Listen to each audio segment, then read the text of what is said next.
Today, a Senate Judiciary Subcommittee held a hearing about Justice Thomas's acceptance of all these nice things, and so we have a lot to talk about. Joining us now is Dahlia Lithwick, senior editor for Slate and host of the Amicus podcast. Dahlia, thank you for being here tonight. Good to be with you.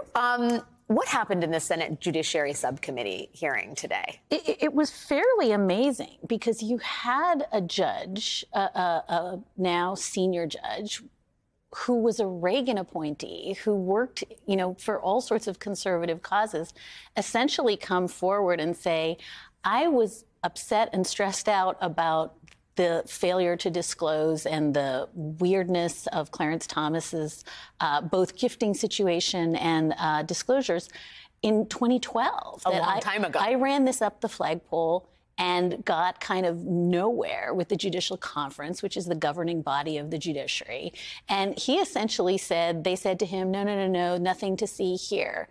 And so he, after much anguish, Alex, comes forward and says, I don't love doing this. This doesn't feel right to me. But the reason we have both statutes that govern what judges disclose and a judicial conference, which sets the rules, is so we don't get in situations where all this stuff comes out, the judiciary looks terrible, and then they say nothing was done. I tried to do something. Yeah, well, it feels like by virtue of having this person, this senior judge, explain his moral anguish over Clarence Thomas's situation, the fact that this is happening at a subcommittee of the Senate Judiciary Committee, and the fact that I believe the Senate Finance Committee, Ron Wyden, sent Harlan Crow a letter today asking for detailed lists and costs of the flights and the yacht trips and the 3 Georgia properties that Crow bought from Clarence Thomas. It feels like there might actually be some oversight and accountability here, or am I being overly optimistic about what could happen? There was this great accidental self-own where Harlan Crow seems to be saying that there's a separation of powers reason, that he doesn't have to disclose what he knows.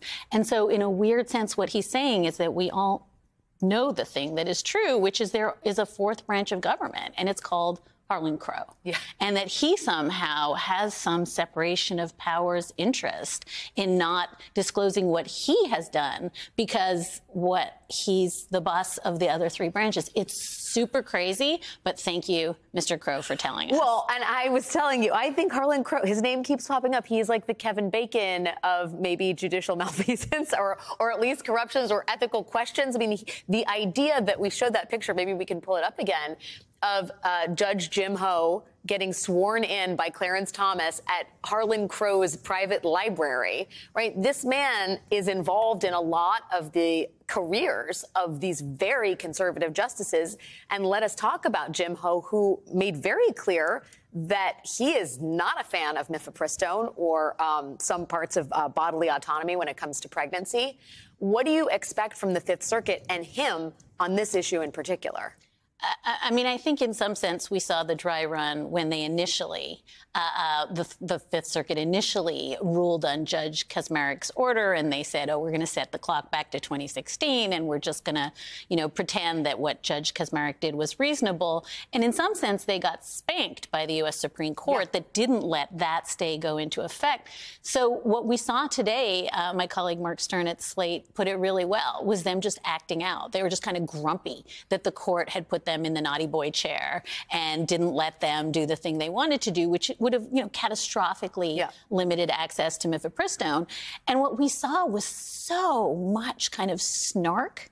I mean, that snark you led with, which is just, really, we're going to talk again about things that are just not true, about the FDA not being in good faith. Maybe the FDA isn't going to follow instructions. Maybe, we should talk about how we're starving babies in the womb. Like the degree of sort of creepy, bad Fox News discourse, as opposed to serious judicial fact-finding, was really dispiriting from a federal judicial panel. Well, and I gotta say, I mean, at the risk of sounding like Pollyanna or Rip Van Winkle, I've just woken up from 100 years of slumber.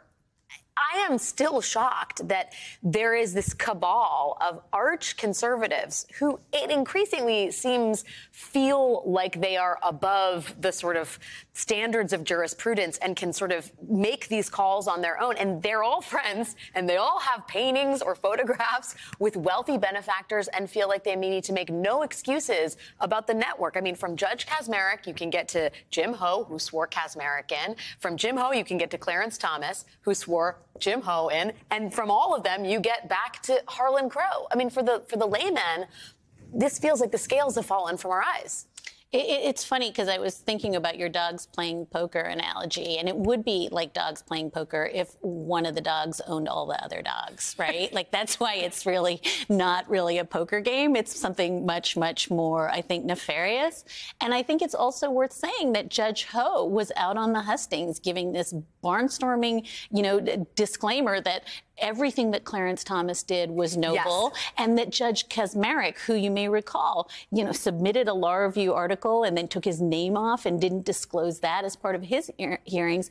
Judge Ho defended that too. So these guys are so deep in each other's stuff that that's become their defense. And that part of it is just like, again, stop saying the quiet parts out loud because it doesn't make the judiciary look good. Yes. Stop being part of each other's stuff and stop wanting to be part of our stuff, too. Just saying, as a woman. Dahlia Lithwick, it is always a pleasure to see you.